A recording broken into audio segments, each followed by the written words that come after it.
Bismillahirrahmanirrahim. Assalamualaikum warahmatullahi wabarakatuh.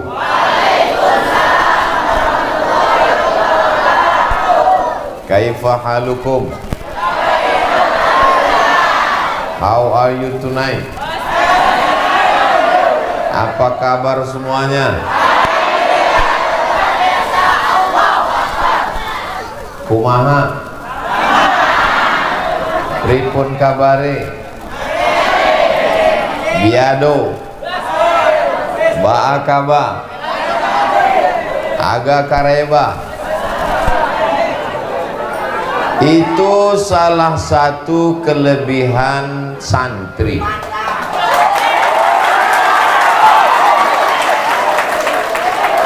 Diajak bahasa Arab, oke, karena setiap hari baca kitab kuning. Bahasa Inggris, oke. Mau pakai bahasa daerah, bisa.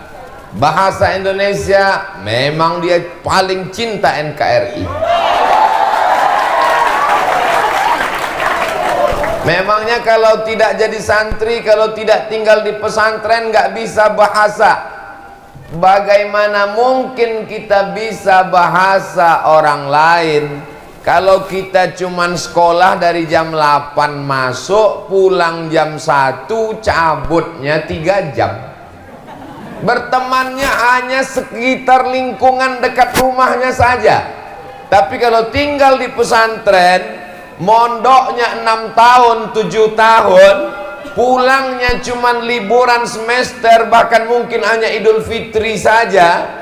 Bahkan mungkin gak pulang-pulang karena orang tuanya sudah meninggal dunia. Maka pergaulannya adalah dari Sabang sampai Merauke. Bukan dari Sabang sampai Merauke, Sabang sampai Maroko. Sabang ujung pulau di Aceh, Merauke ujung negeri kita di Papua. Tapi ada yang lebih jauh lagi, dari Merauke ke Maroko, karena tanpa ada batasan. Itu kelebihan yang pertama santri.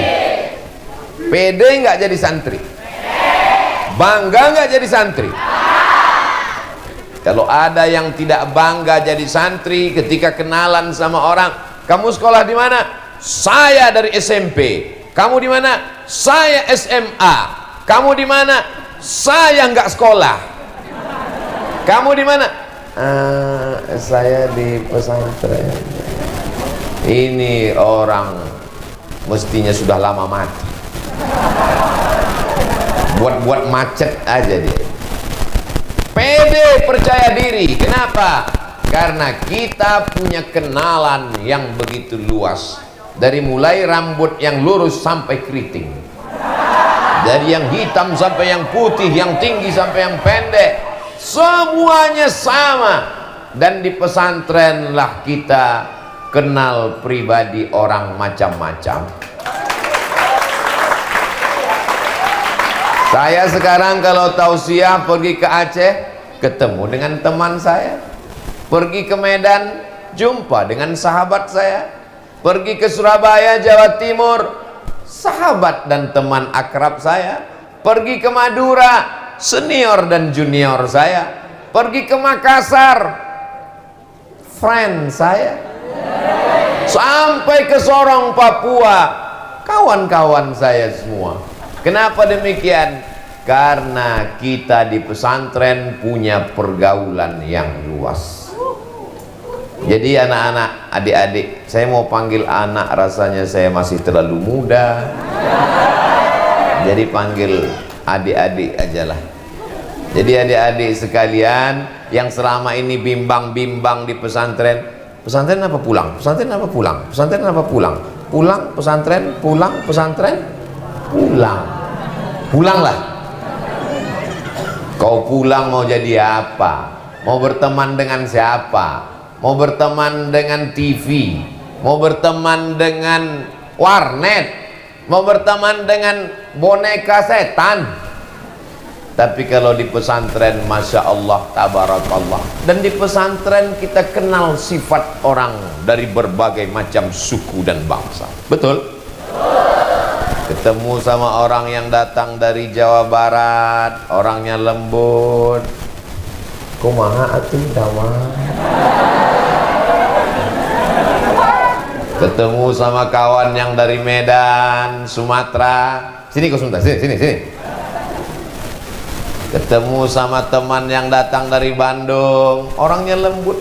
Kadang kita karena pakai sepatu tapaknya terlalu tebal, semakin tebal tapak sepatumu, semakin tak terasa bahwa kau sudah menginjak kaki orang lain. Bisa untuk update status besok pagi. Tapi orang dari Bandung, dari Garut, dari Cicalengka, dari Jawa Barat lembut. Kalau kakinya diinjak, punten, kakinya tolong jangan diinjak. Tapi kalau sama orang di Sumatera lain, begitu kakinya kena sedikit, kemana mata kau? Tapi kita tidak tersinggung. Kenapa? Karena kita sudah kenal. Satu kamar, sama-sama makan, sama-sama jalan, sama-sama satu kelas. Tak kenal maka tak sayang, tak sayang maka nggak ngutang. Saya tidak pernah tersinggung dengan teman-teman saya yang datang dari Pulau Sumatera, dari Medan, dari Aceh, dari Minangkabau, dari Sumatera Barat. Saya juga paham dengan teman-teman saya yang datang dari Bandung, dari Pulau Jawa. Kenapa? Karena memang karakternya macam-macam. Mengapa orang di Sumatera itu kalau ngomong keras dan kuat? Karena cabenya banyak. Dia kalau makan cabai dia wah mana? Kenapa mereka kalau ngomong itu keras? Karena tinggal di gunung anginnya kencang. Nikahlah orang Sumatera sama orang Jawa Barat. Mas, Aa, tolong diangkat jemurannya, hujan turun. Begitu mau diangkat udah basah. Orangnya lembut, orangnya baik, orangnya sopan, orangnya santun. Kalau nunjuk pakai jempol. Tapi kalau kami nunjuk pakai. Tapi saya tidak tersinggung. Walaupun dia pakai jempol, walaupun dia pakai telunjuk. Kenapa? Karena kita sudah mengenal budaya masing-masing dari penggunaan kata. Mungkin di sini orang tidak pakai kau, karena kau itu kasar. Di sini kalau kamu itu apa pakai?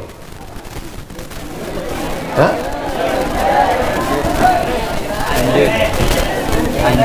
Anjen. Lembut, baik. Tapi kalau saya dikatakan orang, dari mana kau Somad? Saya tidak tersinggung. Kenapa? Karena sudah mengenal karakter sifat masing-masing. Satu kamar. Loh, memangnya Ustadz satu kamar dulu dengan mereka? Ya. Berapa orang Ustadz waktu itu satu kamar? Cuman berdua, 20. Kayak ikan sarden disusun. Tapi dengan tidur bersama itu menjadi akrab. Kita tahu bunyi, jangankan wajahnya, jangankan pakaiannya, dari bunyi ngoroknya kita kenal.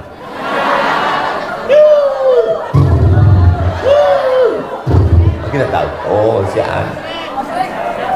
Saking akrabnya, saking dekatnya. Begitu juga ketika kita makan di tempat ruang makan, kita tahu, oh si Anu makanannya bumbu pecal, oh si Anu pelitnya minta ampun, oh si Anu bakhil bin medit. Semua sifat-sifat ini kita kenali. Jadi yang pertama, yang paling penting adalah mengenal sifat orang. Untuk belajar ini perlu ilmu komunikasi 2 SKS. Sekarang banyak orang pintar, banyak orang cerdas, banyak orang IP-nya 4, banyak orang IQ-nya tinggi, tapi komunikasinya jelek, tidak bisa merasakan perasaan orang lain. karena rasamu bukan rasaku. Tapi kalau kita di pondok, kita sudah nyantri, kita tahu perasaan orang. Kenapa? Sama-sama bangun pagi, sama-sama ngantri. Bangun di Sumatera subuhnya jam 5, bangunnya jam 4. Jam 4 semua bangun, semuanya sholat tahajud bersama. Banyak yang ketika sujud itu, sujud pertama sekaligus sujud terakhir. Allahu Akbar. Jadi kalau sudah ketemu lama langsung tersenyum. Si anu yang tukang molor dulu. Kenal ini penting. Itulah mengapa yang pertama kali adalah khalaqnakum min dzakarin wa unsa wa ja'alnakum syu'uban wa qabaila lita'arafu, untuk saling kenal mengenal sifat dan karakter masing-masing. Kalau Ustadz Abdul Somad ngomong melengking, ada yang tersinggung? Tidak, karena mereka sudah tahu itu memang gaya Ustadz Abdul Somad. Kalau Ustadz Abdul Somad ngomongnya seperti teriak ngamuk, apa ada yang ngomong di belakang? Enggak. Kenapa? Karena mereka sudah tahu. Kalau Ustadz Abdul Somad ngomong mengatakan teriak, menggelegar suaranya, ini jangan-jangan karena enggak dikasih teh manis. Semua tahu Abdul Somad tidak menyindir. Kenapa? Karena semua kenal Abdul Somad tidak pernah minum manis kalau sedang ceramah. Tapi bagi orang yang baru ikut pengajian sekali-sekali, dia langsung curiga, dia langsung suudzon. Ini Abdul Somad radikal, ngomongnya keras. Ini bukan keras, mikrofonnya bagus. Ini bukan keras, sound systemnya mantap, langsung masuk ke telinga, merasuk ke lubuk hati yang paling dalam. Inilah pentingnya kita menjadi santri. Jadi anak-anak, saya terus mau nyebut anak, mentang-mentang anaknya baru akikah nyebut anak terus. Adik-adikku sekalian, sebenarnya kita ini sebaya. Betul? Kok betul? Cuman bedanya saya duluan lahir. Saya lahir 1977, sebaya bapak kalian. Berarti umur sekarang 2022, berarti sudah 45. Saya ini 45 tahun. Walaupun saya bolak-balik meyakinkan orang saya ini udah 45, dia tetap juga ngotot, masih 25 kata dia. Kata jamaah dalam hati, Ustadz aja yang kepedean. Tidak ada suuzon, karena kita sudah saling kenal. Tadi Ibu Nyai di atas, ibu saya, ibu kita semua, ternyata beliau nonton kajian Ustadz Somad pagi, petang, siang, dan malam. Saya datang kemari karena doa ibu. Beliau yang mendoakan saya. Maka tadi ketika ketemu, emak saya sudah meninggal, Bu. Doakan saya supaya istiqomah iman dan Islam. Doakan saya supaya hati saya tidak dirusak oleh sum'ah, oleh ujub, oleh merasa hebat. Apa nggak merasa hebat? Kiai aja duduk di bawah, saya duduk di atas. Ini Ustadz Abdul Somad katanya mengajarkan kita harus hidup setara, sama santri sama-sama tidur di lantai, sama-sama satu penderitaan. Tapi Ustadz sendiri setelah tamat dari pesantren, Ustadz malah duduk di atas, nggak sopan. Disuruh panitia supaya tampilan kameranya bagus. Nah, dipasang maka di atas, bagus kan? Coba kalau saya duduk di bawah. Tapi saya duduk di sini sementara. Setelah itu kursi diangkat. Nggak mungkin sama-sama saya diangkat. Kan santri tidak ada yang tersinggung. Nggak usah kita dengar ini ceramah Abdul Somad. orangnya nggak sopan. Masa guru kita, kiai kita, ajengan kita di bawah, dia di atas? Karena semuanya saling faham. Suami dengan istri bisa hidup bersama karena sama-sama faham. Hubungan kita bisa bertahan lama, berteman di pesantren, bersama di surga.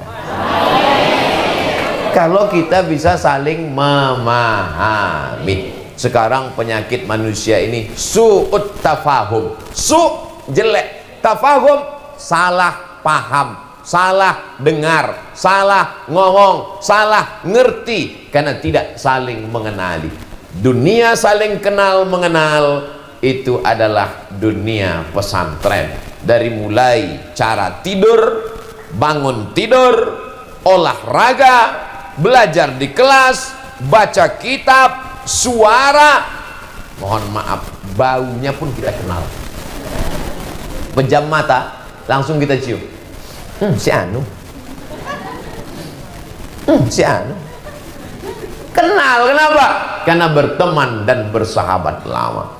Dan kalau di pesantren tidak ada jaim-jaiman. Betul? Kita kenal. Maka saya kalau ketemu dengan teman saya di pesantren, Mat, kata dia, dia nggak pakai ustadz lagi. Tapi begitu ada orang lain, Al-Mukarram Ustadz Abdul Somad. Semuanya adalah sahabat dan kawan. Dan hari ini saya tidak sedang merasa sebagai orang yang diundang dari luar pesantren, karena kita sama-sama santri. Kita sama-sama santri. Sampai hari kiamat kita adalah santri. Santri adalah orang yang senantiasa ingin dirinya mendapatkan ilmu pengetahuan. Masya Allah, tabarakallah. Saya selama ceramah belum pernah minum air manis, tapi ini tetap di shoot, digambar biar supaya kelihatan bahwa Ustadz Somad air minumnya tadi. Ini nanti akan di-upload di channel Ustadz Abdul Somad Official. Jangan lupa subscribe, like, share, and comment. Orang pasti sulit. Ustadz Abdul Somad, gimana kami bisa ingat bahwa itu ceramahnya di pondok kami? Ustadz di mana-mana ceramah pecinya hitam terus. Ustadz di mana-mana ceramahnya bajunya putih terus, gayanya gitu-gitu terus. Mudah aja. Ketika ada airnya 4, itu berarti di pesantren kita. Masya Allah, tabarakallah. Jadi poin yang pertama, bahwa anak pesantren punya ilmu komunikasi dengan berbagai macam suku bangsa, dengan berbagai macam bahasa. Adapun di pesantren, bahasa yang dipakai Masya Allah, tabarakallah. Fi hadhil munasabati sa'idati yasurruni an akuna ma'akum. Asa yakuna hadzal liqa'an tayyiban mubarakan fi. Al-asatidh al-afadil, al-ulama al-ajilla, al-talabah al-a'izza, wa ana bainakum, baina hamalatil Qur'an, bainal qurra' wal huffaz, kama qala an-nabi sallallahu alaihi wasallam, khairukum man ta'allama al-Qur'ana wa 'allamahu. Ladies and gentlemen, kepala beku di stempel semen. In this opportunity, I want talking about Islam and the future. Pada kesempatan ini saya ingin berbicara tentang Islam dan masa depan. Bahasa Arab, oke. Bahasa Inggris bisa. Bahasa isyarat, apalagi. Jadi tidak ada istilah anak pesantren tidak bisa berkomunikasi. Anak pesantren gagap. Anak pesantren gak bisa ngomong. Saya ngelihat dengan kepala saya sendiri, dengan kepala pula, dengan mata kepala saya sendiri, anak semester 6 KKN dibawa ke masjid, membawa sebagai pembawa acara. Malam ini Ustadz Somad, pembawa acaranya adalah mahasiswa semester 6 yang KKN. Saya nggak sampai hati ngelihat dia megang mikrofon menggeletar. Assalamualaikum. Yang ter.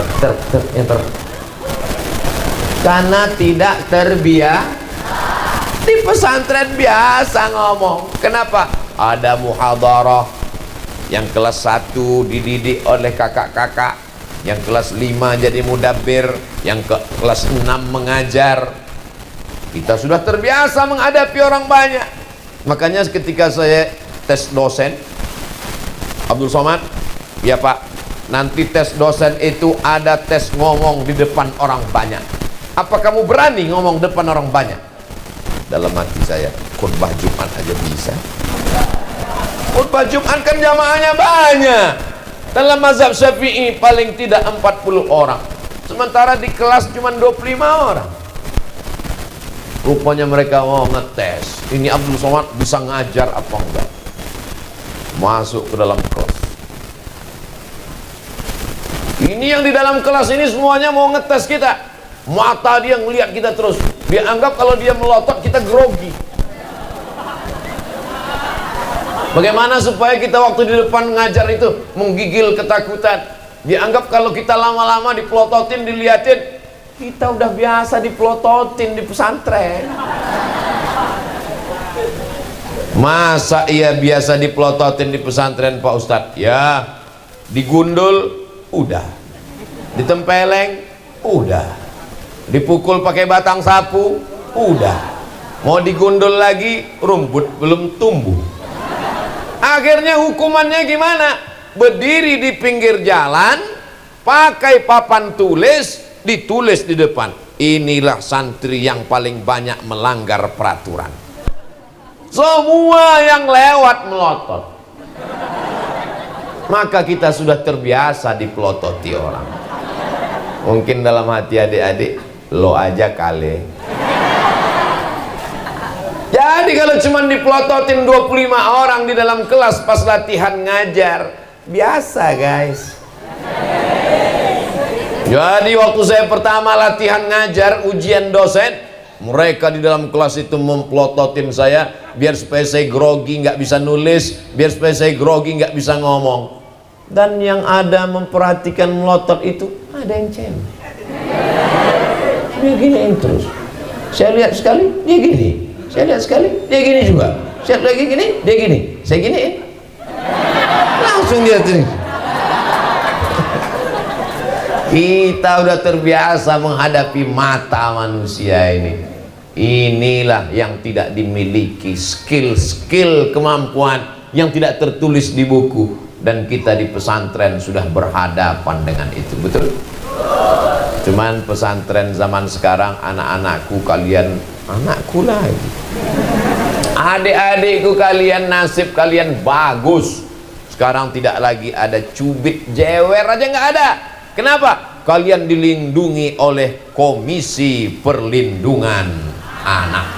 Zaman kami dulu komisi itu belum ada.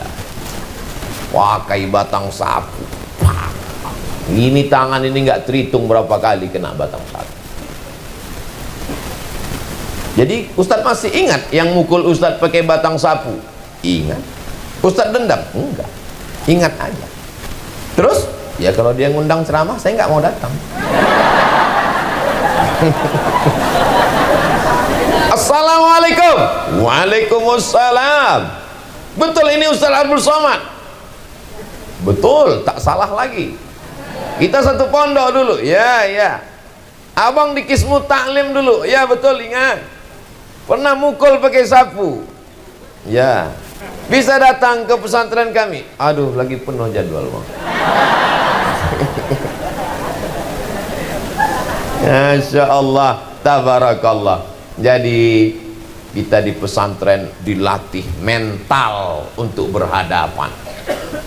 Ngantuk dikit aja. Ini dulu, sekarang udah enak pesantren. Dulu bangun subuh mata tengkuk mesti berdiri. Begitu setan datang membawa kipas, Nina Bobo, oh nih. Itu setan zaman Ustaz. Itu setan zaman Abdul Somad dulu. Setan zaman sekarang nggak nyanyi lagi, langsung bawa AC.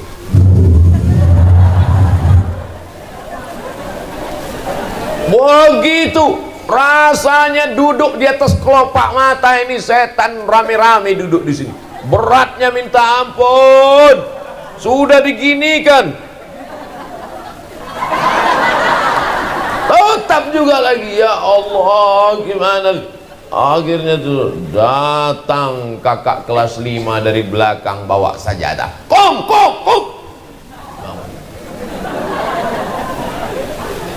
Kita sudah terbiasa menghadapi suara teriak-teriak, sudah biasa ketemu dengan kakak kelas 5, kelas 6, mudabir, pengurus organisasi, sudah terbiasa.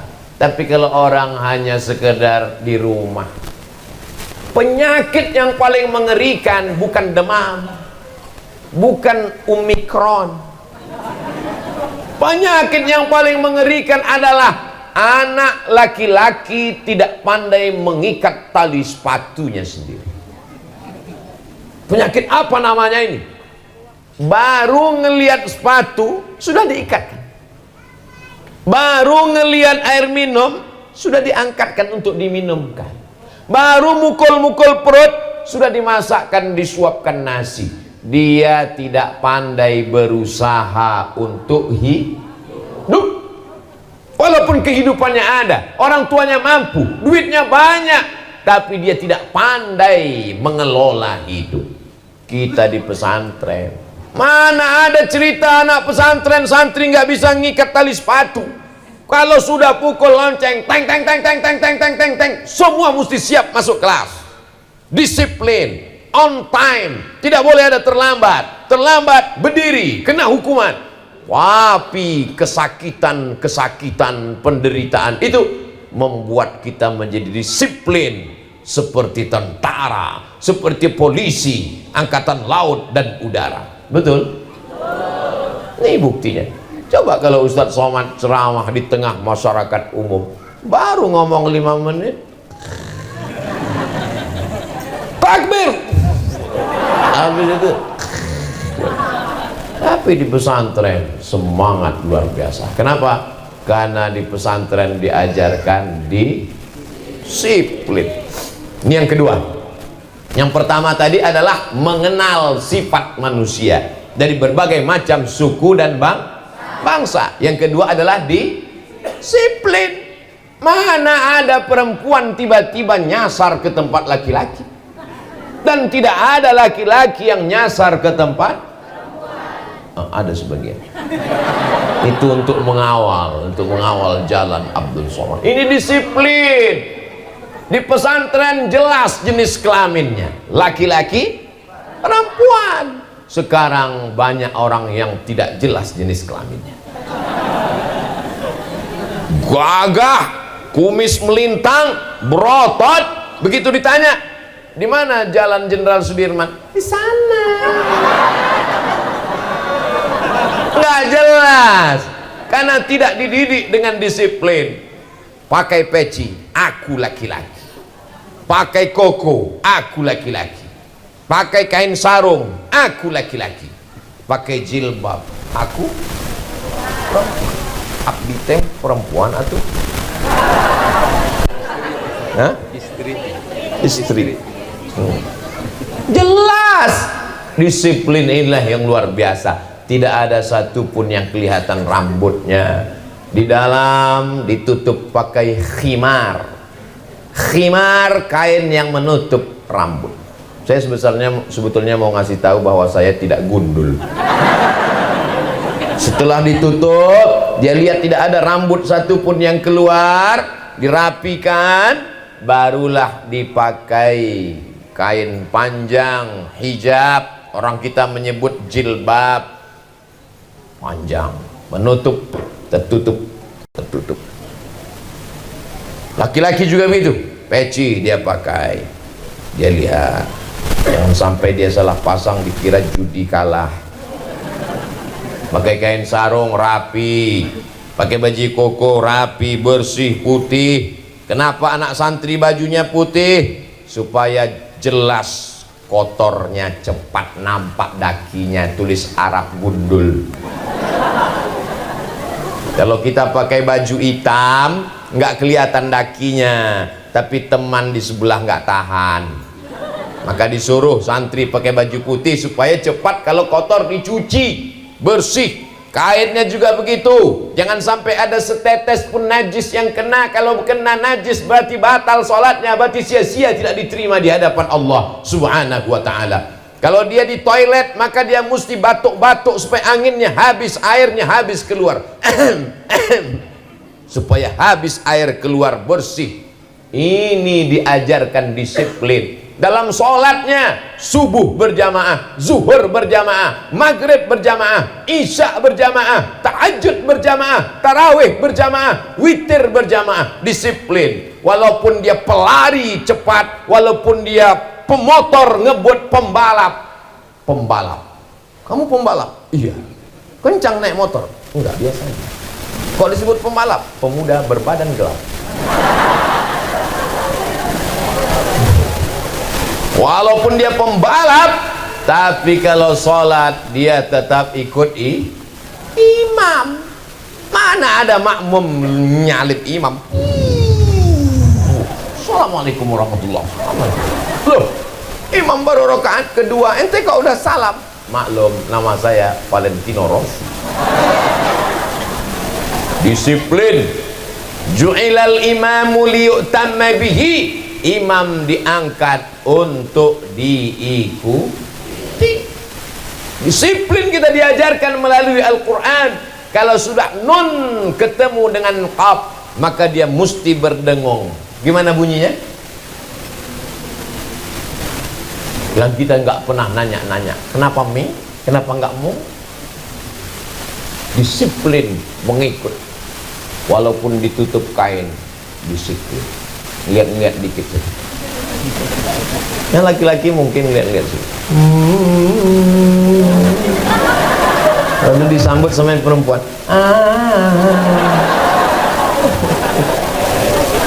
Masih syukur kalian ngelihat perempuan. Kami dulu santrinya 1.800, laki-laki semua. Mau ngelihat perempuan cuman hari Ahad sore. Nenek-nenek ngantar cucu. Kalian masih ngelihat perempuan. Ini disiplin, ini luar biasa. Jadi Ustadz Somad selama SMP, habis itu SMA, Sanawiyah dan Aliyah, nggak kenal perempuan. Enggak. Terus itu ke Mesir, 4 tahun di Mesir nggak ada pacaran. 4 tahun di Mesir nggak ada pacaran. Kenapa? Nggak dapat. Belajar terus. Maka anak-anakku fokus belajar. Kalau pikiran kalian terngiang-ngiang, terbayang-bayang dengan seorang perempuan yang kenalan di tepi jalan ketika pulang kampung liburan kemarin, langsung hilangkan dia dengan tasrif doroba. Nah, enggak juga hilang ya tribuna. Masukkan semua. Sibzasana kam jadah sasun qab sama dam tayyiban zidfitu qantok zaliman. Itu akan menghilangkan semua. Yang penting belajar, ngapal Quran, tahfiz, taksin, tajwid, perbaiki, idgham, ikhfa, gunnah, qalqalah. Setelah kalian sukses dan berhasil nanti insya Allah, maka mereka akan berdatangan ingin, apa nyanyi mereka? Jadikan aku yang kedua. Jadi anak-anakku, kalian di sini diajarkan berdisiplin. Ibu-ibu yang sudah memasukkan anaknya ke pesantren, alhamdulillah. Yang belum memasukkan anaknya pesantren, saya nggak nyuruh. Saya tidak suruh ibu masukkan anak pesantren, cuman siap-siap aja anakmu sakau kena narkoba, kena LGBT, kena virus HIV/AIDS, kena penyakit raja singa, tabrak mobil. Tabligh Akbar Yayasan Pendidikan Pondok Pesantren Ustadz Abdul Somad LCMA, Pondok Pesantren Al-Qur. Ingat, kita bukan sembarang pondok pesantren, kita adalah Pondok Pesantren Al-Quran. Maka yang di hadapan saya ini adalah Al-Quran. Al-Quran berjalan. Amin. Poin yang pertama, komunikasi hubungan manusianya baik. Poin yang kedua, disiplin on time, tepat waktu, pakaian bersih dan rapi. Poin yang ketiga, maka kalian punya nama khusus. Ini bukan sekolah terpadu, ini bukan pesantren sembarang pesantren. Kalian membawa kitab suci termulia tertinggi, yaitu Al-Quran. Wa idza quri'al Qur'an fastami'u lahu wa ansitu la'allakum turhamun. Ketika Quran dibacakan, turun rahmat Allah Subhanahu wa ta'ala. Orang yang fasih baca Quran, maka dia tidak sulit bahasa Inggris. Kenapa? Karena semua huruf Inggris ada dalam Al-Quran. Betul? Buktinya, وَلَنَبْلُوَنَّكُمْ بِشَيْءٍ مِّنَ الْخَوْفِ وَنَقْصٍ مِّنَ الْأَمْوَالِ وَالْأَنفُسِ وَالثَّمَرَاتِ وَبَشِّرِ الصَّابِرِينَ. وَالْأَنفُسِ وَالثَّمَرَاتِ وَبَشِّرِ الصَّابِرِينَ. 4 itu tidak ada dalam bahasa Indonesia. Yang ada dalam bahasa Indonesia cuman es, soto, sate. Mana ada orang Indonesia beli, saya suka sate.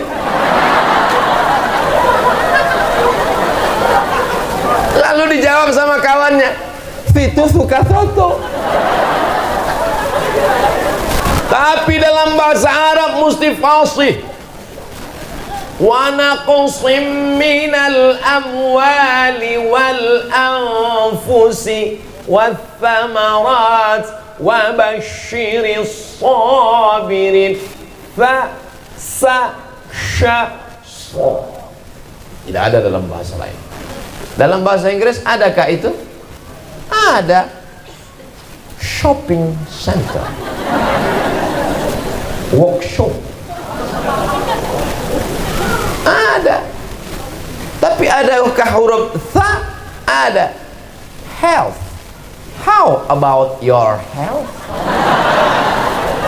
WHO, World Health Organization. Maka kalau orang fasih bahasa Arabnya, insya Allah Inggrisnya mudah. Tapi dalam bahasa Inggris tidak ada huruf yang ada dalam surat Al-Fatihah. Ghairil maghdubi alaihim waladdallin. Maka bahasa Arab itu disebut dengan lughatul dhad. Lughatul dhad, karena tidak ada huruf dhad dalam bahasa lain. Carilah bahasa lain. Bahasa Inggris, bahasa Prancis. Bahasa Prancis kalau bahasa malam, selamat malamnya bonsoir. Tulisannya bonsoir. Tulisannya bonjour. Bacanya bonjour. Tulisannya bonsoir, bacanya bonsoir. Siapa nama kamu? Komong Tutapel. Nama saya Abdul Somad, Jumapel Abdul Somad. Saya mahasiswa di Darul Hadis Institute. Je suis étudiant à Darul Hadis Établissement. Kenapa Ustadz mesti menghafal itu? Karena kalau tidak dihafal, tidak lulus ujian beasiswa, putus, mau makan apa? Oh, jadi Ustadz kurus ini karena nggak makan.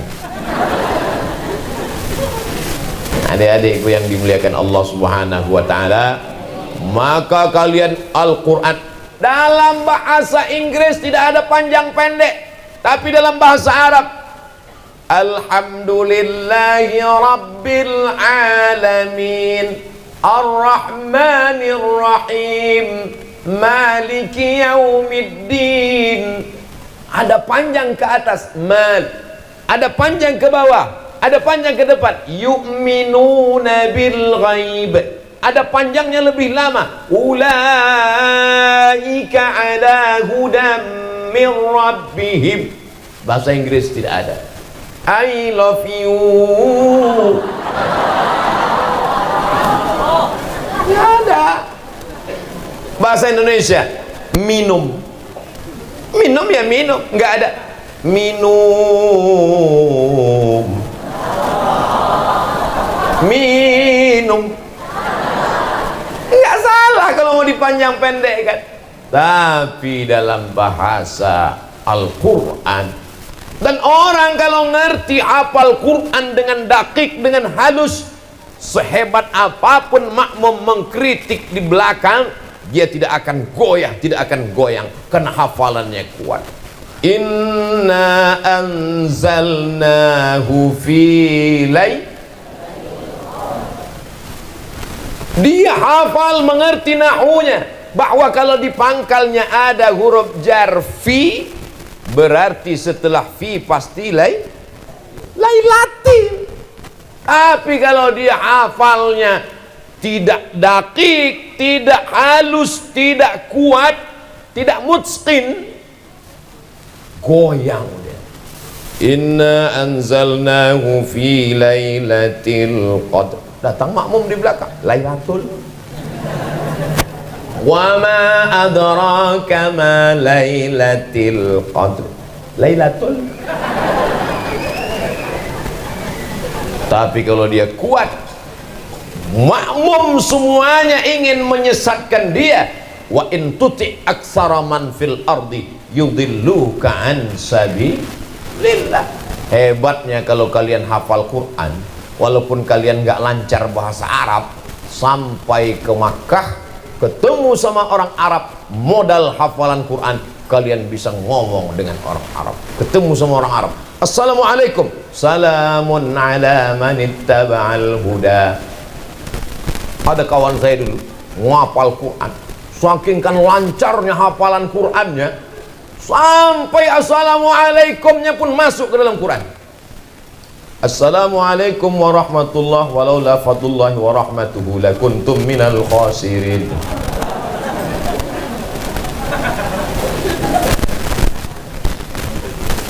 Orang kalau dia hebat membaca, menghafal Al-Quran, maka terlatih nafasnya, karena tidak boleh dia mencuri nafas di tengah-tengah ayat.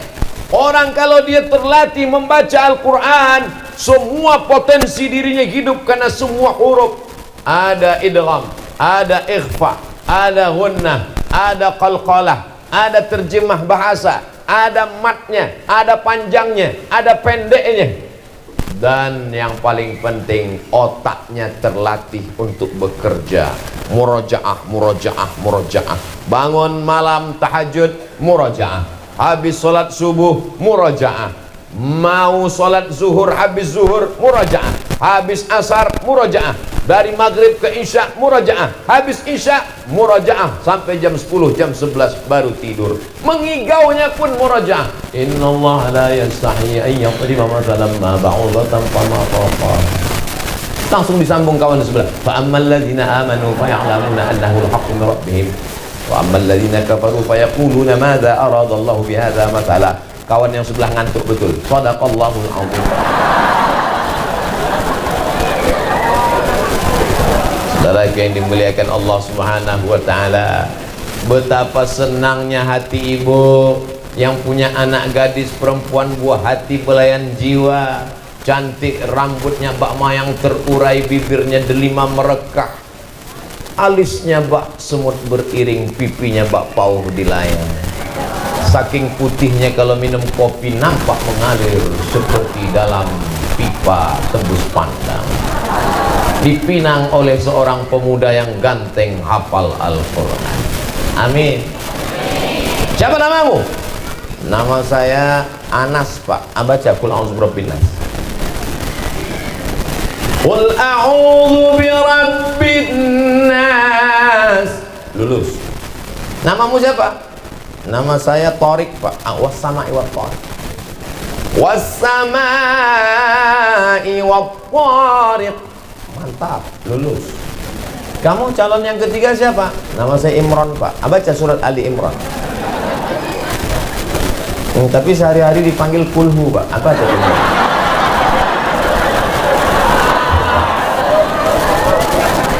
Qul huwallahu ahadun illahus samadu lam yalid wa lam yulad. Akhirnya jadilah menikah. Betapa senangnya aku nikahkan engkau dengan anakku dengan mahar mengajarkan surat Ar-Rahman tunai. Masya Allah, so sweet. Di tengah malam terdengar suara sayup-sayup dari balik kamar. Bismillahirrahmanirrahim. Ar-Rahman Allamal Quran. Apa kata suaminya bertanya, Bu, itu kok toa masih dipasang, kan udah disuruh copot. Itu dari kamar sebelah. Menantu kita lagi sholat tahajud dengan anak kita. Itulah beruntungnya dia punya suami penghafal Quran. Bukan seperti aku yang dapat suami Fir'aun gak pernah sholat malam. Begitu mereka mendekat ke pintu kamar mau melihat anak menantu sedang sholat tahajud, ternyata TV belum mati. Masya Allah, tabarakallah. Mudah-mudahan menantu ibu para penghafal Quran. Sayangnya saya nggak punya anak perempuan. Andai ada anak saya perempuan, maka ku carikan. Tapi insya Allah santri-santri perempuan, kalian inilah yang akan menjadi imam-imam, insya Allah. Amin. Saya dalam salah satu acara makan sarapan pagi di hotel. Begitu sarapan pagi, datanglah ibu-ibu. Ustaz Somad, ini ada anak gadis sudah PNS, bekerja, bisnismen, bisniswoman, wanita karir, pengusaha, mencari seorang imam. Saya bilang, saya khotib, Bu. Dulu kita belum nikah, nggak ada dia nyari imam. Sekarang kita udah update status, udah punya anak, baru dia nyari imam. Bayangkan kalau mereka yang akan menjadi mencari imam. Andailah saya yang berposisi kalian yang jadi saya waktu itu. Datanglah anak gadis, abang mencari imam. Siap. Mau imam apa? Imam zuhur apa imam maghrib? Ini hafalan Quran jangan main-main. Banyak orang sekarang menganggap untuk apa anak saya ngapal Quran. Nanti kalau anak saya ngapal Quran cuma ikut MTQ. Nanti kalau anak saya hafal Quran cuma jadi ustadz. Saya nggak mau anak saya jadi ustadz nanti kurus seperti Ustadz Somad. Untuk apa anak saya ngapal Quran?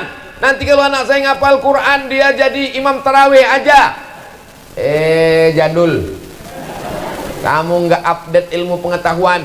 Kamu tahu nggak, mahasiswa yang paling banyak dapat beasiswa di Fakultas Kedokteran Universitas Indonesia Islam Indonesia Yogyakarta adalah para penghafal Al-Quran. Penerimaan TNI Angkatan Darat jalur khusus dibuat untuk para penghafal Quran. Jadi kalian mau jadi polisi, bisa nggak jadi polisi? Bisa. Nampak orang nggak pakai helm, mana anak sekolah nggak pakai helm? Ini mana STNK BPKB? Lupa, Bang. Baca An-Naba. Amma yatasaalun anin naba'il azim. Daripada dia disuruh push up patah-patah tulangnya, daripada dia disuruh masuk karet kotor bajunya tidak mendidik, bahwa dia olahraga fisiknya sehat bagus, tapi kalau dia disuruh kamu belum pandai baca Quran, maka kamu saya hukum. Hukumannya mendidik sehingga orang yang tak baca Quran jadi pandai baca Quran. Agama ini tidak hanya ditolong dengan ceramah, dengan tausiah, dengan kultum, tapi juga dengan jabatan kalian. Ada di antara anakku ini yang akan menjadi gubernur Jawa Barat. Ada di antara mereka ini yang akan menjadi bupati, Bandung insyaallah. Ada di antara mereka ini yang akan menjadi supir angkot insyaallah. Acara reuni pondok pesantren. Begitu acara reuni, datang satu bawa angkot. Kamu santri? Iya. Terus ini angkot? Saya memang bawa angkot Pak Ustaz, tapi seluruh angkot di Jawa Barat saya. Lihatlah, tadi mereka menyepelekan. Sekarang mereka berkata, Allah,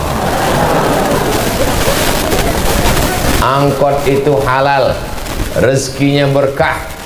Mungkin bajunya bau, mungkin tangannya kotor, tapi duitnya berkah dan bersih. Terserah mau bersih atau berkah, seluruh yang baik. Yang pertama, komunikasinya baik. Yang kedua, disiplin. Yang ketiga, Al-Quran. Betapa indahnya anak-anakku para penghafal Quran. Pagi-pagi sambil masak sarapan suaminya, Bismillahirrahmanirrahim. Was-samaa'i wat-tariq. Wa ma adraka mat-tariq. Tapi kalau istri nggak pandai baca Quran, pagi-pagi masak sarapan,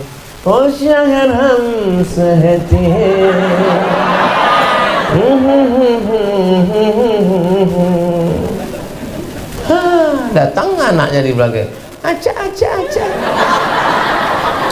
hancur dia. Tapi mereka solihah, mereka lah yang akan melahirkan para pemimpin-pemimpin bangsa insyaallah. Sedang hamil dia bersalawat, salatullah salamullah ala taha rasulillah, salatullah salamullah ala yasin habibillah. Mau tinggi lagi, udah habis pula suara. Ibu yang bersalawat, ibu yang hafal Quran, diturunkan Allah ketenangan ke dalam hatinya. Huwallazi anzalas sakinata fi qulubil mu'minin. Allah yang menurunkan ketenangan ke dalam hati orang yang beriman. Ibunya tenang, anaknya juga di dalam tenang. Gimana anaknya mau tenang? Ibunya TikTok, cinta satu malam. Gimana anaknya mau tenang di dalam? Ibunya goyang-goyang terus sampai akhirnya stroke, mati. Tapi kalau ibunya tenang, Masya Allah, tabarakallah. Kenapa anak-anakku ini bisa tenang mendengarkan tausiah? Karena ibu mereka adalah perempuan yang solihah. Ibu-ibu yang solihah inilah yang akan melahirkan anak-anak yang soleh, bukan somat. Masya Allah, tabarakallah. Siapa yang tausiah tadi malam? Ustadz Abdul Somad. Apa aja yang disampaikannya? Entah, aku nggak ingat. Ketawa aja, aku tengok orang itu. Yang pertama, komunikasinya baik. Yang kedua, disiplin. Yang ketiga, Al-Quran. Yang keempat, terjaga, terpelihara selama berada di pesantren. Ada anak pesantren yang ngisap ganja? Nggak ada. Ada anak pesantren yang makan pil anjing gila? Nggak ada. Ada anak pesantren yang pesta narkoba sabu-sabu? Nggak ada. Ada anak pesantren yang pakai sepeda motor knalpotnya disunat nabrak tiang listrik? Nggak ada. Ada anak pesantren yang bonceng-bonceng hari Sabtu malam Ahad sampai pulang subuh? Sekarang anak SMP pergi ke toko bangunan, mau nyari semen, dek, mau nyari pipa, mau nyari apa? Lem.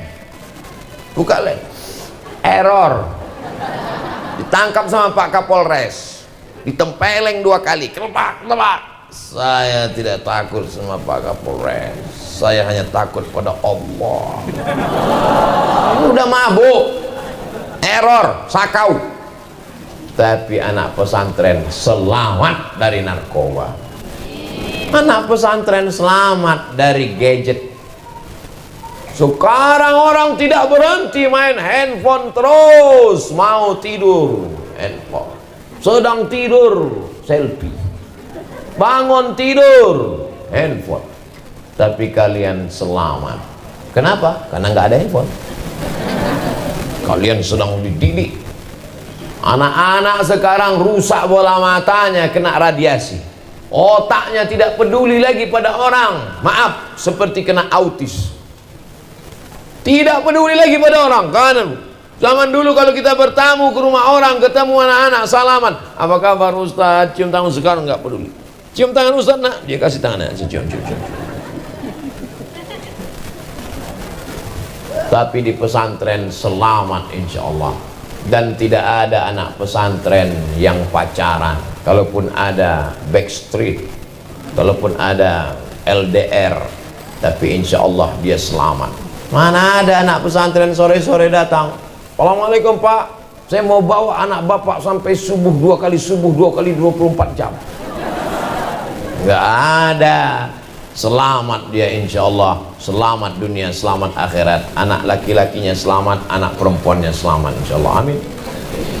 Sekolah di luar, jilbabnya begitu keluar kelas masuk tas, habis itu pergi jalan-jalan, dikasih air minum, di bawah air minumnya sudah disuntik dengan obat perangsang. Habis itu dia hilang kesadaran, pakai sepeda motor ngebut, kencang ke sana kemari. Kalau laki-laki kepalanya bengkak, kalau perempuan masuk angin gembung 3 bulan, mohon maaf Kiai, saya keceplosan. Nah, akhirnya terjadilah apa yang terjadi. Hari sakral, hari suci pernikahan yang mestinya sangat dihormati dan dimuliakan, tapi justru jadi hari kemarahan. Yang semestinya seorang bapak dengan senyum berkata, hai calon menantuku, iya beb, aku nikahkan engkau dengan anakku dengan mahar mengajarkan surat Ar-Rahman tunai. Tapi justru hari itu adalah hari kemarahan karena sudah melampau batas. Anaknya sudah habis kehormatan diri. Aku nikahkan engkau dengan anakku yang datang dari sini. Kalau enggak bukan karena malu sama tetangga, enggak aku nikahkan, kau setan. Hancur masa depan. Tertulis di tutup botol, do not accept if seal is broken. Jangan terima botol kalau segelnya rusak. Paham? Botol yang harga 5.000, 10.000, 15.000 rupiah dijual di tepi jalan, tidak mau diterima orang kalau segelnya rusak. Apalagi kehormatanmu, wahai anak perempuan. Kalian adalah anak-anak. Anggaplah aku ini sebagai ayah kalian. Sementara selesai tausiah ini, namanya ayah pinjaman. Jaga kehormatan kalian nak. Setelah tamat kalian dari pesantren menghafal Quran, setelah itu nanti kalian kuliah, selesai S1, akan datang laki-laki soleh meminang kalian dengan membawa Al-Quran. Jodoh tidak akan mungkin tertukar, sudah tertulis di Lauhil Mahfuz. Ikan di laut, garam di laut, apa tuh? Hah? Ikan di laut, asam di gunung, bertemu dalam rice cooker. Maka kalau sudah jodoh takkan kemana. Begitu juga dengan kalian. Jangan risau, sudah tertulis di Lauhil Mahfuz bahwa kalian akan mendapatkan istri yang solihah insya Allah. Jangan sampai rezeki itu kalian rusak dengan perbuatan maksiat. Dzalika bi anna Allah lam yakun mughayyiran ni'matan an'amaha ala qaumin. Allah sudah memberikan yang terbaik, tapi karena akhlakmu buruk, karena kau pacaran, karena kau buat dosa, karena kau buat maksiat, dijauhkan rezekimu dari engkau. Tapi kalau Allah sudah mentakdirkan engkau berjumpa, walaupun anak gadis itu di dalam kamar, kamarnya dikunci dan kamarnya di dalam rumah, rumahnya dikunci, rumahnya dalam komplek, kompleknya dikunci, tapi kau tetap akan bisa bertemu dengannya, karena yang mempertemukan kalian bukan biro jodoh, yang mempertemukan kalian bukan dukun, tapi yang mempertemukan dia yang berkata innama amruhu idza arada syai'an ayyaqula lahu kun. Skenario Allah begitu indah. Kalau tak percaya tanya sama ibu-ibu ini. Banyak yang salah jawab. Itu suami ibu ya? Iya. Gimana ketemunya dulu bu? Salah sambung. Itu ke istri bapak ya? Iya. Gimana ketemunya dulu pak? Ditangkap ansip. Ada skenario begitu indah. Adik ketemu dengan istrinya dulu gimana? Kami waktu itu sama-sama acara reuni pondok pesantren. Setelah tamat mondok, kami pun kuliah 4 tahun. Saya di Harvard University, dia di Al-Azhar Kairo. Terus habis itu kami pulang acara reunian. Selesai acara reunian, sendal hilang. Pas lagi sibuk-sibuk nyari sendal, dia nyari sendal dia, saya nyari sendal. Kepala kami kejedut. Waktu itu lah.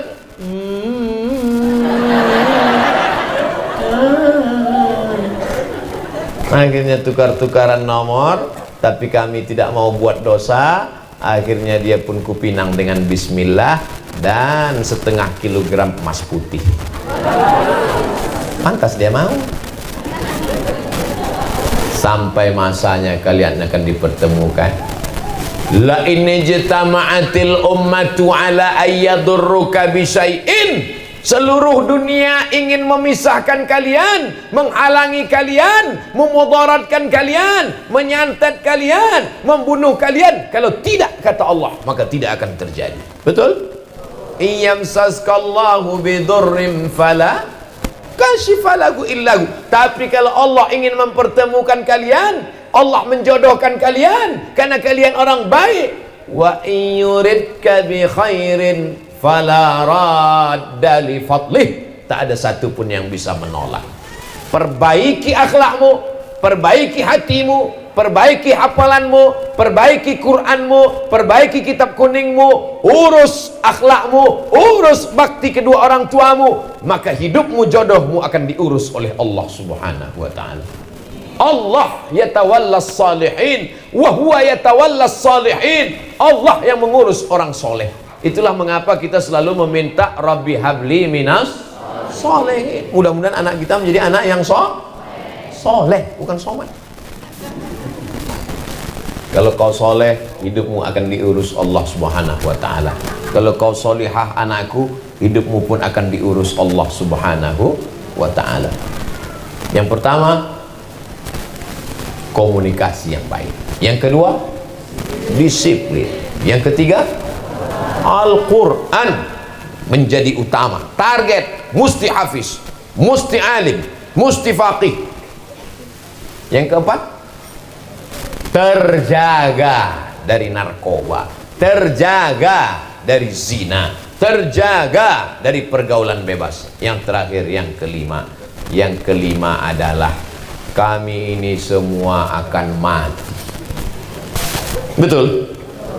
Teman-teman saya satu kelas, satu kampus, sudah banyak yang meninggal dunia. Ustadz kok nggak mati-mati? Masih banyak undangan. Maka semua mendoakan saya. Umi, ibu mendoakan, ya Allah, sampaikan Ustadz Abdul Somad ke pondok pesantren kami, ya Allah. Akhirnya kata Allah, Abdul Somad tambah umurnya dikit lagi. Ya Allah, banyak jamaah mendoakan Abdul Somad. Kami ini semua akan meninggal. Ibarat bunga, mekar, harum, semerbak, cantik, indah, tapi sampai masanya dia akan layu, kuning dan mati. Umur 45. Kalau ikut Nabi Muhammad 63. Tak sampai 20 tahun lagi saya ini. Maka yang melanjutkan masa depan adalah kalian. Kami akan menghadap Allah Subhanahu wa ta'ala. Tapi Kiai Haji Muhammad Ishaq sudah meninggal dunia, meninggalkan anak-anak para penghafal Quran, anak-anaknya membuat pondok tahfiz Quran, cucu-cucunya, dan bahkan sampai kakek, anak, cucu, di bawah cucu? Hah? Buyut. Kakek, anak, cucu, buyut. Kakek sumber pohon pertamanya Kiai Haji Muhammad Ishaq. Anak, cucu, buyut. Buyutnya tetap mengumandangkan solawat. Tadi saya lihat solawat Nur Nadia Nur Fatimah. Dari pohon yang soleh, maka buah akarnya, daunnya, rantingnya pun akan soleh. Ini bukti dari beliau almarhum yang peduli kepada Al-Quran, mewakafkan tanahnya untuk tahfiz Quran, hidupnya untuk Al-Quran, maka anak cucunya pun juga. Abdul Somad hadir kemari itu karena doa-doa mereka, anak cucu, sampailah saya bersilaturahim kemari. Ini yang saya inginkan, kenangan baik. Kakekmu dulu, kakek saya penghafal Quran, amin. Kakek kamu dulu, kakek saya maling. Nauzubillah. Dan tidak akan ada yang mau mengakui kakeknya maling. Kakekmu aku nggak kenal karena waktu aku lahir dia udah mati. Tapi kalau kakeknya ulama penghafal Quran, pasti akan dikenang dan dikirimi Al-Fatihah untuk almarhum Kiai Haji Muhammad Ishaq. Wa usuluhu wa furu'uhu, anak-anaknya, cucu-cucunya, murid-muridnya yang sudah mengembangkan Al-Quran untuk mereka. Walahumul syai'ul lillahi walahumul fatihah. A'udzubillahi minasyaitonir rajim. Bismillahirrahmanirrahim. Alhamdulillahi rabbil alamin. Arrahmanirrahim. Maliki yaumiddin. Iyyaka na'budu wa iyyaka nasta'in. Ihdinas siratal mustaqim, siratal ladzina an'amta 'alaihim ghairil maghdubi 'alaihim waladdallin. Amin. Itulah yang diinginkan Abdul Somad. Jadi kalau saya mati nanti, anak-anakku mau ngirim Al-Fatihah. Anak-anakku mau kirim Al-Fatihah. Kalau selesai khataman Al-Quran, mau mengatakan Allahumma awsil thawaba ma qara'nahu min khatmil Quran, sampaikanlah pahala bacaan Al-Quran kami untuk almarhum Uwas. Mau? Itulah yang diinginkan.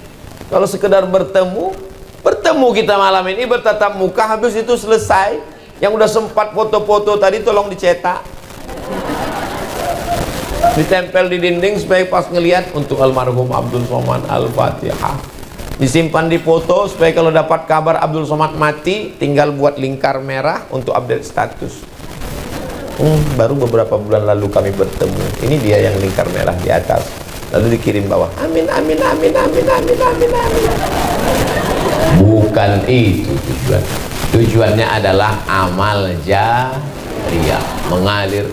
Anak-anakku membaca Quran pagi, petang, siang dan malam, subuh, zuhur, asar, maghrib, isya, tahajud, witir dan duha, maka mengalir pahalanya untuk para guru-guru kita. Itulah yang diinginkan Abdul Somad. Kalau mati, titel-titel yang panjang ini tinggal. Kalau Abdul Somad meninggal dunia, ditulis semua titel di sini dulu. Al-Ustaz, Doktor, dari mulai awal kursi sampai ujung kursi. Ditulis semuanya, tinggal. Padahal ini pondok dibesarkan oleh kiai, tapi yang besar di sini malah gambar saya. Jangan sampai nanti ketika diupload ada yang komen di YouTube di bawah. Karena kebetulan di atas gambarnya ini orangnya, terus dia komen di bawah, ternyata lebih asli, ternyata aslinya hitam ya. Anak-anakku yang dimuliakan Allah Subhanahu wa ta'ala, hidup ini sementara. Sementara kaya, sementara cantik, sementara berkuasa, sementara ganteng. Yang ganteng akan top, tua ompong peot. Yang cantik akan layu, pipi turun ke bawah, hidung turun ke bawah, dagu turun ke bawah. Maka semua perempuan ingin supaya wajahnya naik ke atas. Bahasa Inggrisnya make up. Make up, make membuat, up naik, membuat naik.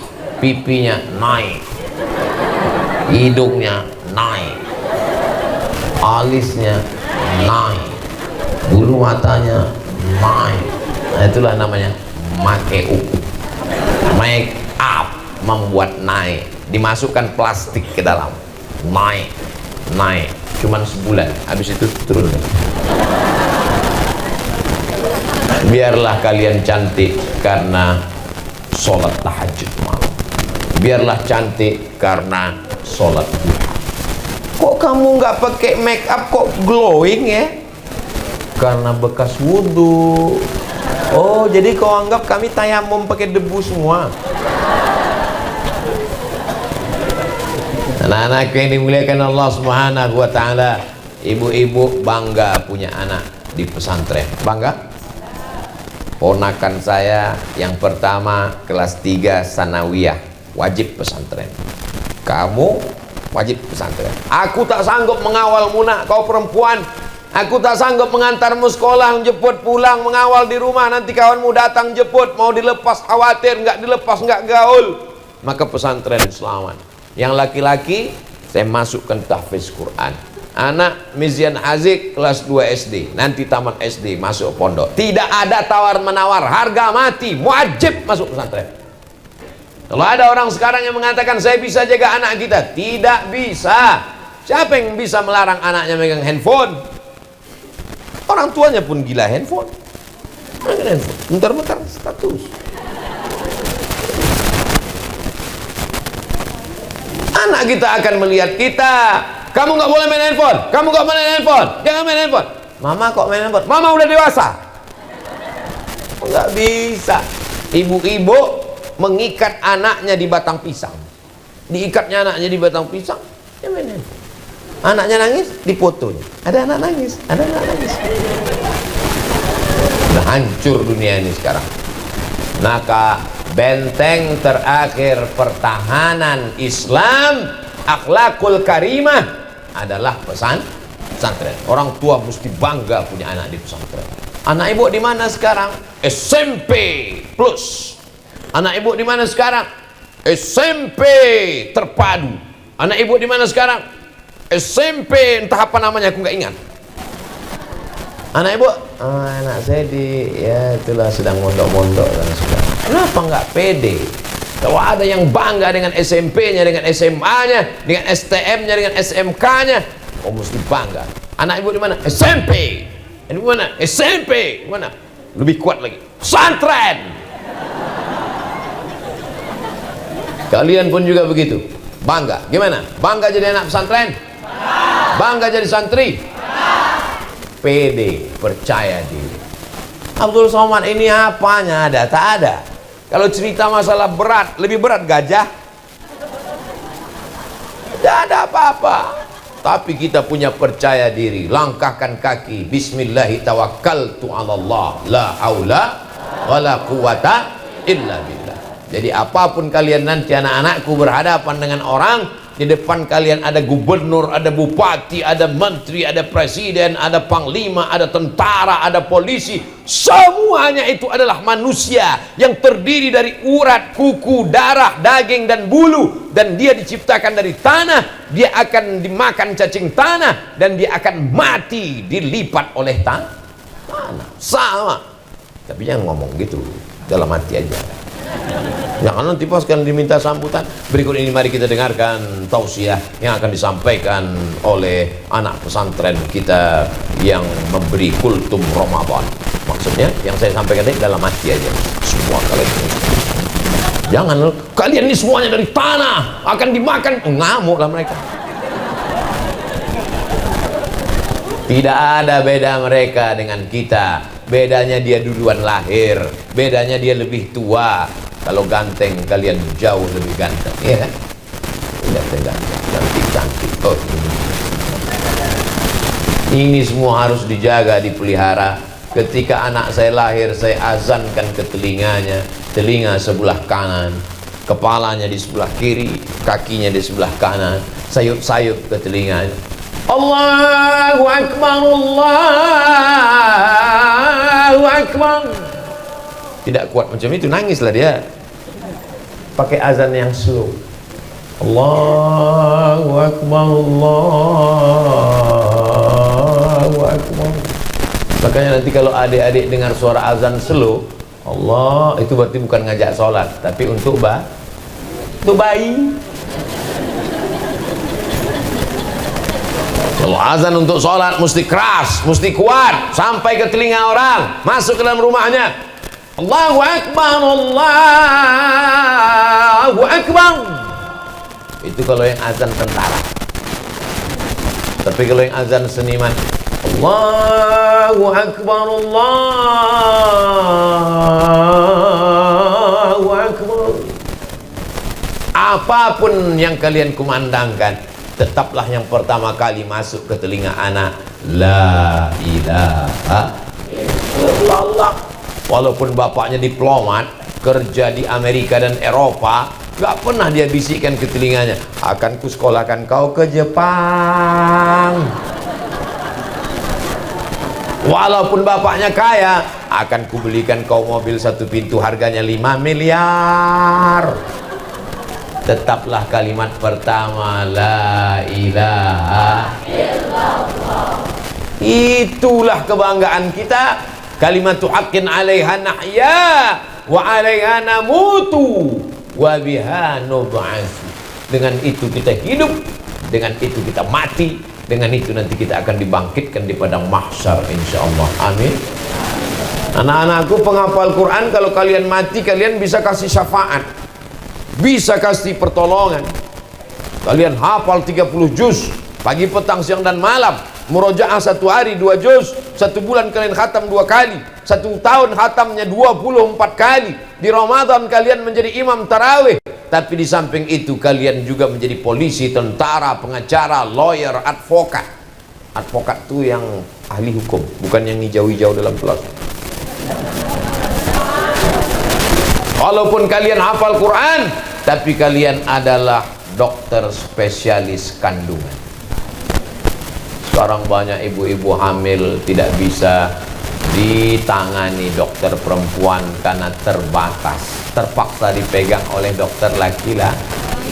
Ustaz Somad, nanti istrinya melahirkan dokternya laki-laki atau perempuan? Laki-laki. Saya orangnya pencemburu, tak bisa saya dipegang perempuan, tidak bisa dipegang laki-laki, harus dokter perempuan. Ketersediaan terbatas, anak-anakku harus jadi dokter perempuan. Jilbab kalian panjang, wajahnya sejuk, masuk ke ruang bersalin. Ibu-ibu yang hamil, bahasa Jepangnya kukira, kura-kura. Dipegang sama dokter-dokter. Ibu sabar ya bu, melahirkan itu nggak sakit, cuman setengah mati aja. Tapi insya Allah kalau anak ibu nanti lahir, dia menjadi mujahid fisabilillah, dia akan menolong agama Allah, ibu akan mendapatkan amal jariah. Bangkitkan semangatnya. Segala orang mengatakan sulit dan susah, tapi kalau Allah memudahkan, innama amruhu idza arada syai'an ayaqula lahu kun fayakun. Lalu si ibu dokter spesialis yang hafizah Quran tadi mengatakan, Bismillahirrahmanirrahim, Yasin, la tuqra'u fi amrin asirin. Kalau dibacakan pada perkara yang sulit, yang susah, yang jelimet, yang ribet, maka akan menjadi mudah. Alhamdulillah, terima kasih ya bu dokter, istri saya mudah melahirkan, kata suaminya. Pas ditanya orang, gimana prosesnya kemarin? Mudah aja, asyik lahir. Tapi begitu yang masuk adalah dokter tidak pernah sekolah agama, yang tidak belajar agama, rambutnya merah kuning kelabu macam durian, tatonya di kening, tatonya di kuning, danger, kukunya hitam panjang, masuk dia ke dalam, matanya tajam melihat, mana yang sakit, mana. Disangka ibu hamil itu malaikat maut. Kalian jadi perawat, kalian jadi bidan, kalian jadi dokter spesialis, kalian menjadi guru, kalian menjadi dosen, tapi tetap sebagai santri penghafal Al-Quran.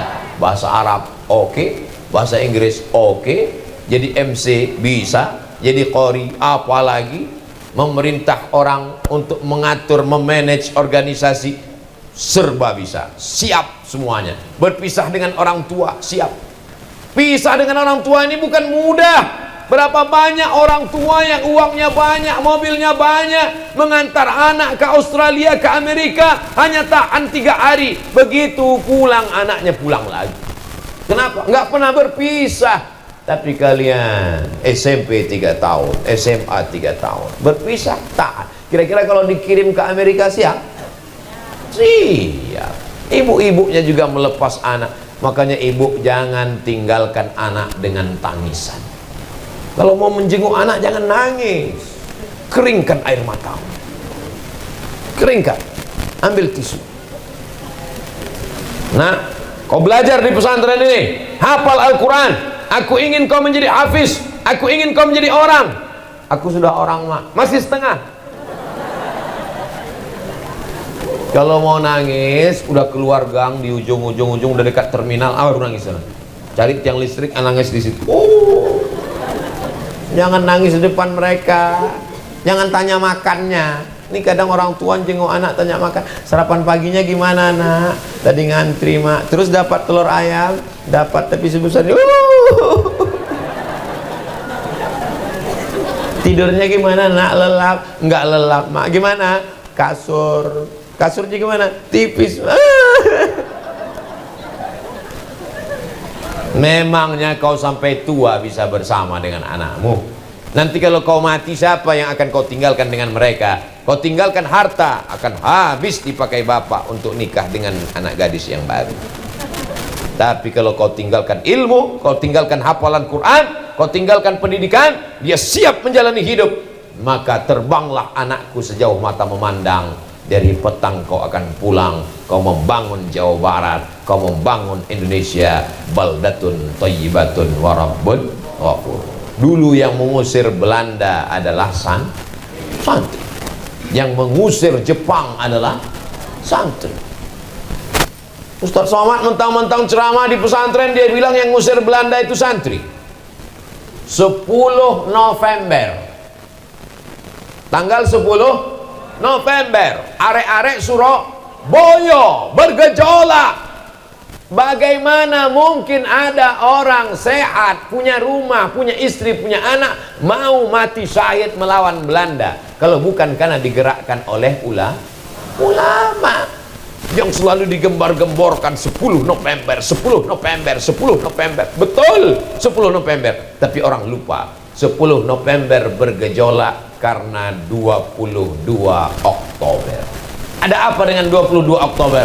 22 Oktober keluar resolusi jihad dari Kiai Haji Hadratus Syekh Hashim Asy'ari bersama para ulama, mengeluarkan resolusi jihad bahwa melawan Belanda adalah mati syahid. Siapa yang jihad, hidupnya mulia. Iskariman aumon syahidan. Berteriaklah Bung Tomo, berteriaklah para ulama, serang Belanda, takbir, Allahu Akbar. Akhirnya Belanda pontang-panting lari pulang ke Amsterdam, tinggal terong Belanda. Ketika bergejolak PKI tahun 48, siapa yang paling banyak dihantam, dihabisi? Ulama dan santri.